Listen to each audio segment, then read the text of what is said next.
મંત્ર જે છે એ ભગવાનનું નામ છે.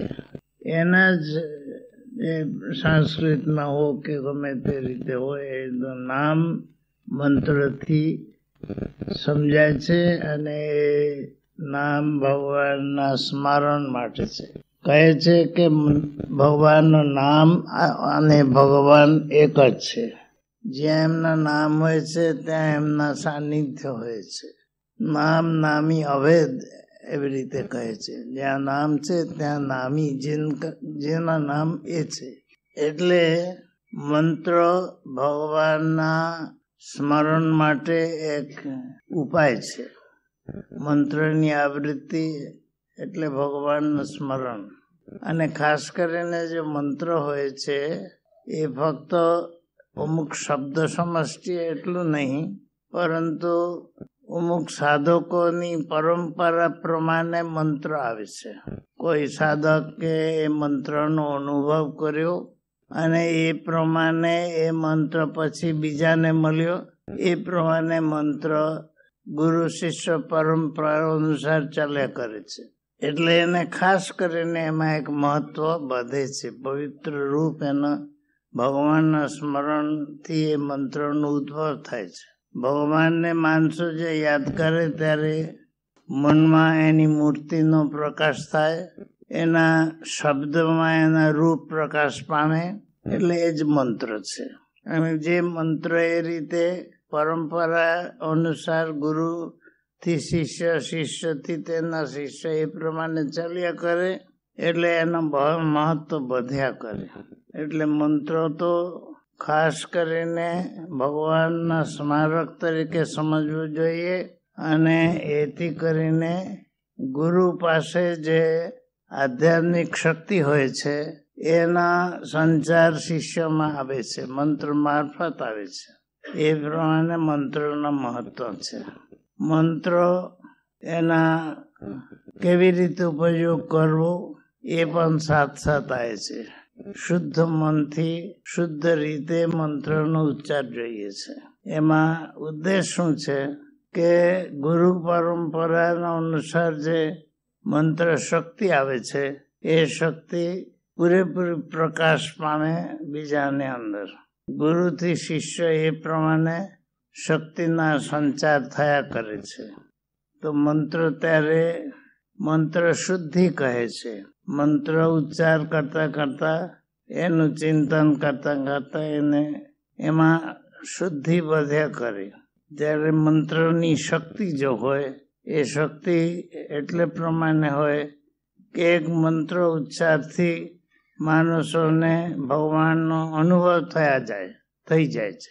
એ પ્રમાણે મંત્રનું મહત્વ છે.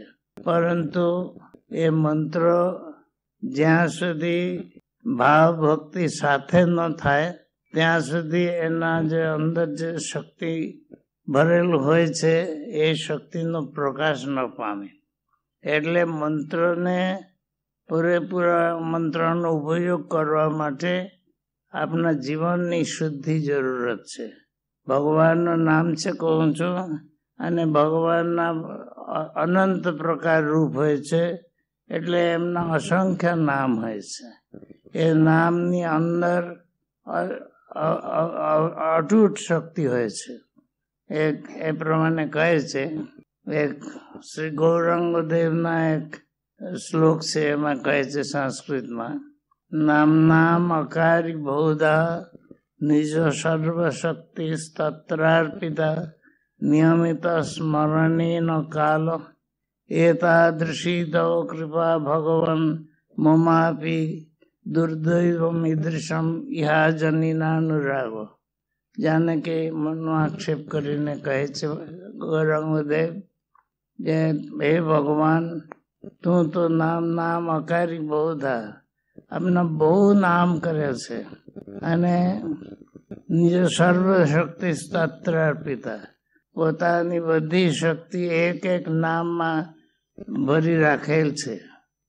અને એ નામ પણ સ્મરણ કરવા માટે કોઈ નિર્દિષ્ટ કાલ નથી, જ્યાં સુધી એ નામ કરી શકાય. એતાદૃશી તવ કૃપા, હે ભગવાન તમારી એટલી બધી કૃપા છતાં દુર્દૈવમ વિદિશમ, મારા એવા દુર્દૈવ છે, એવા કુસંસ્કાર છે કે યાજનીના અનુરાગો, એ નામ પ્રત્યે મારો અનુરાગ નથી થયો. એટલે આક્ષેપ કરે છે. નામ ભગવાનનું અનંત નામ છે. જેવા ભગવાન અનંત છે તે પ્રમાણે એમના અનંત નામ છે, અને દરેક નામની અંદર એની પૂરેપૂરી શક્તિ ભરેલી હોય છે. અને એ નામ પણ લેવા માટે કંઈ ખાસ નિર્દિષ્ટ સમય નથી. ગમે ત્યારે નામ લઈ શકાય, ગમે તે સ્થિતિમાં લઈ શકાય, છતાં મન એ તરફ જતું નથી. એ આક્ષેપ કરે છે ભગવાન. તો એ મંત્ર એવું છે કે ભગવાનનું નામ છે અને ભગવત સ્વરૂપ છે, અને દરેક સમયમાં એવો કઈ સમય નથી કે જ્યાં એ નામ ન લઈ શકાય, છતાં આપણે એ માટે પ્રેમ નથી થતો. એ આક્ષેપ કરે છે. સૌને માટે આક્ષેપરૂપ છે. મંત્રો દીક્ષા એટલે ભગવાનનું નામ ફક્ત નામ નથી, પણ નામ સાથે જોડેલી ભગવાનની શક્તિ છે. અને એ શક્તિનો પ્રકાશ અસંખ્ય સાધકોના સાધનના પ્રમાણે જેને કે બલવાન બને છે. અને એ જ્યારે કોઈ દીક્ષા લે છે, જો સાચા અંતરથી દીક્ષા લે, ભાવથી લે, તો એને માટે એ મુક્તિનું કારણ હોય છે. મુક્તિનું કારણ અર્થાત જેટલી બધી અશુદ્ધિ, જેટલી બધી અપવિત્રતા મનમાં હોય છે, ભગવાનના નામથી બધું નીકળી જાય છે. બધું માણસ બધા બંધનોથી મુક્ત થાય છે. એ નામની મહત્તા છે.